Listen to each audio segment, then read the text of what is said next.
بسم اللہ الرحمن الرحیم۔ السلام علیکم۔ ایک دفعہ ایک نوجوان کسان اپنے کھیتوں میں کام کر رہا تھا کہ ایک اچانک نسوانی کہکے کی آواز سے چونک گیا۔ جیسے ہی اس نے نظریں دوڑائیں اسے ایک حسینہ نظر آئی جیسی اس نے زندگی بھر نہ دیکھی تھی۔ وہ اس کی طرف بڑھتا چلا گیا۔ وہ بھی مسکرا رہی تھی۔ میرے ساتھ گھر چلو گی؟ وہ بلا جھجک اس کے ساتھ بولی۔ وہ فضاؤں میں اڑنے لگا۔ اس وقت چودھری کا ڈیرا آباد تھا جس وقت وہ یہاں سے گزر رہا تھا۔ دوست احباب کے مجمع میں نوکر چاکر خدمت کے لیے کھڑے ہوئے۔ چودھری جی اس کا خادم خاص ڈیرے میں ہمتا داخل ہوا۔ خیر تو ہے۔ او جی خیر کہاں؟ میں چوک میں کھڑا تھا۔ نور جٹ کا نوجوان لڑکا ایک ایسی حسینہ کے ساتھ گزر کر گھر جا رہا تھا کہ اس جیسی زندگی میں نہ دیکھی۔ نہ معلوم کہاں سے لے کر آیا ہے، چاند کا ٹکڑا ہے چودھری جی۔ سمجھ نہیں آ رہا تھا کہ اسے کہاں بٹھاؤں۔ آج اس کی زندگی کا بہترین دن تھا۔ اس نے تو کبھی سوچا بھی نہ تھا۔ واقعی جب خدا دیتا ہے تو چھپڑ پھاڑ کے دیتا ہے۔ اسے کچھ شور کی آواز آ رہی تھی جو اور قریب آ گئی۔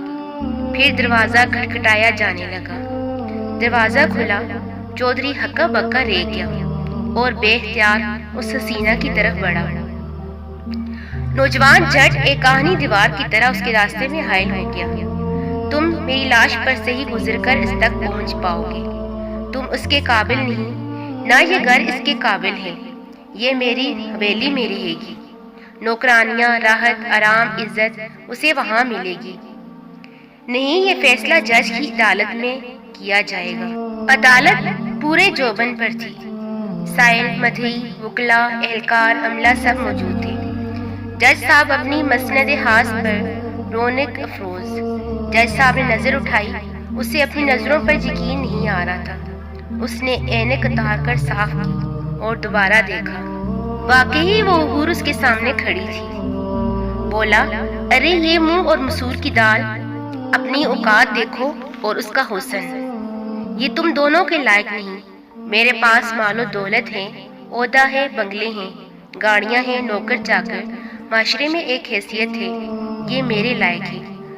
چلو نکلو تم دونوں اور اس کو یہیں رہنے دو۔ وہ ہکے بکے رہ گئے۔ نہیں، چودھری چلایا، یہ نہیں ہو سکتا۔ نوجوان بولا، ہم راضی نہیں ہیں۔ اب تو بادشاہ سلامت ہی ہمارے درمیان فیصلہ کریں گے۔ بادشاہ سلامت کے پاس چلو۔ جج نے سب کام وہیں چھوڑے۔ تینوں حسینہ کو ساتھ لیے بادشاہ کے محل کی طرف بڑھنے لگے۔ دربار سجا ہوا تھا۔ وزیر، مشیر، درباری سب اپنی اپنی مسندوں پر اور بادشاہ اپنے تخت پر جلوہ افروز تھا۔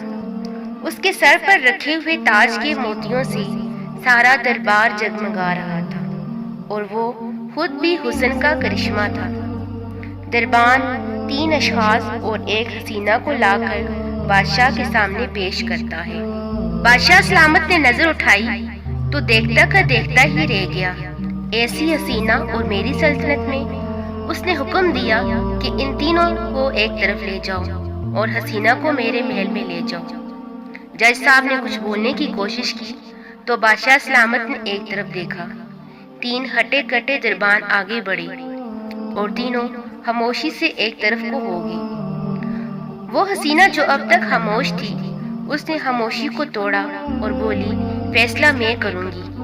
تم چاروں میرے پیچھے دوڑو۔ جو مجھے پکڑے گا میں اسی کی۔ یہ کہہ کر وہ جلدی سے دربار سے باہر نکلتی ہوئی نظر آئی۔ بادشاہ کو اپنا تخت بھول گیا اور اگلے ہی لمحے وہ چاروں اس کے پیچھے دوڑ رہے تھے۔ وہ ہوا سے باتیں کر رہی تھی۔ بادشاہ سلامت تھوڑی ہی دور جا کر دوڑنے کی تاب نہ لا سکے اور ایک لمبی آہ بھر کر وہیں ڈیر ہو گئے۔